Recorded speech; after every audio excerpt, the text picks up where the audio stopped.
All right, welcome guys. You know I've been saying for about the last couple of months we are going to be doing another Wavy Baby. We're using number 2 in terms of the type of Wavy Baby we're going to use. And we're going to start in with the wrapping technique. You can see how the partings have already been defined. So we've got a side part, we've got some front action going to be rolling towards the face. We're going to go down as low as we can in the back. And by the way, you can see the remaining of the former Wavy Babies. Now we're doing this at the John Amico school. We're going to just watch a little bit of this wrapping technique. We're bookending and we're actually putting in the end papers, as you can see, on a double end paper wrap. And you'll note that under directing these. Okay, a little looser, a little lower, a little bit of under direction. And I'm doing it as a double flat, because we want more of a wave pattern, not so much as a curl.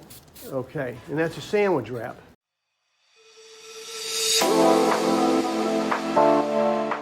Now you're going to notice on the front we're going to do a little bit of over direction off the part.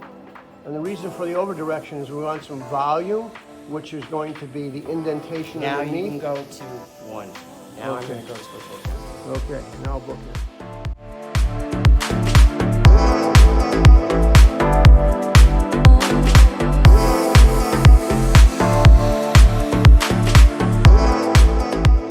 What I'm doing with the partings too is I'm also taking zigzag partings, because I don't want to, it makes it easier for when the hair goes to style it that there's no separation. Okay, no steps.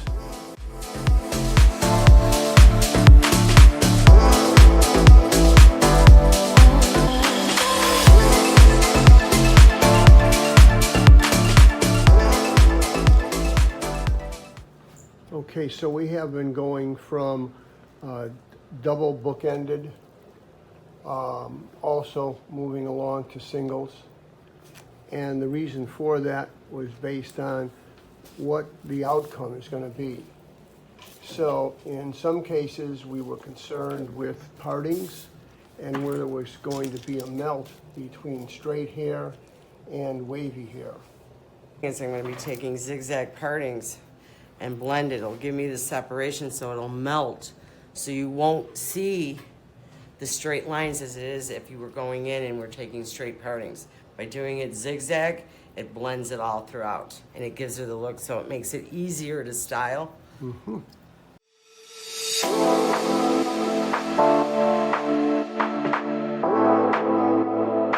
And the other issue is going to be the type of solution and the kind of structure of hair. You'll notice that on the top, her hair is high lift color, and we're using a 10N, which is natural, and then we will go ahead and use a little bit of I'm Blonde, which is a cream bleach to it. And then I use 1.5 levels of developer, meaning that for every ounce of color, I'm using 1.5 ounces of developer or enzyme developer. And I'm also using the solution in this case, which is going to be 2. We are doing a water wrap. This is not a wrap where we are already having the solution. The important thing is to realize that the solution is going to be a cysteamine. It is not going to be a thio. So I'm going to use the lightest solution we have, which is for decolored hair, which means bleached hair.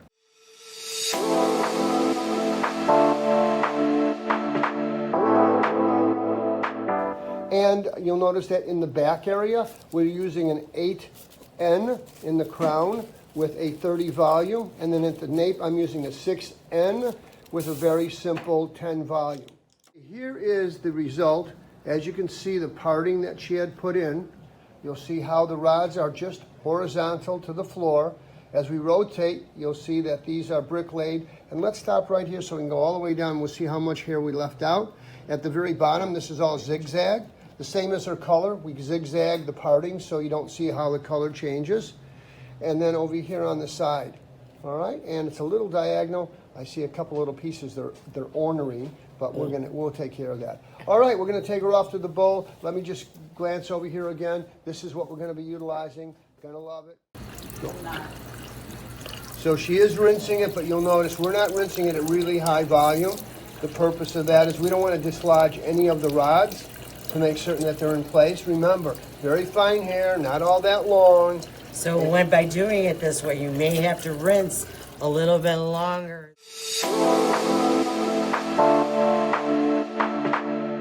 Rinsing for about 5 minutes before we start the neutralization process. So right now we do have a towel on it. We are going to give cotton. We are going to actually go on each one of the rods, take out the moisture, and we did use a low volume type of water spray, but at the same time it was medium to, not hot, but medium to say warm. Yeah. If there's too much water in the hair left from rinsing, it'll dilute the neutralizer. And then what's going to happen to the curl? Put out. I think you can see that we've got fairly good retention.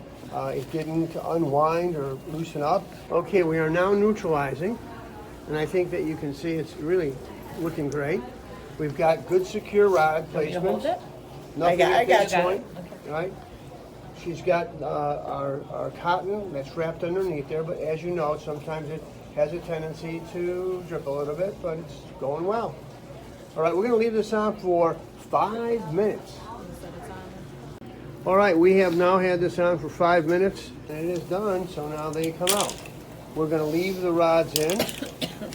We're going to leave the rods in our rinsing. And just in the back area, we're taking some of these out. We're going to leave them in. All right. And the reason for us leaving them in is we need them to be really rock solid up in this area. In the nape area, we want it to actually blend together. So that's why we have been able to take those out. All right. All right. Now you can see the curl pattern. I'm coming here next week again, or maybe tomorrow. All right, very nicely done. Okay, this is the perm, and we just took her out of the bowl area. I'm going to have her rotate around, a little bit of a turn, a little bit of a turn, a little bit of a turn, continue to turn. You can see the wave pattern, how it's actually when it came out of the rods. We haven't combed through it yet, but we did neutralize it. I think it looks pretty good.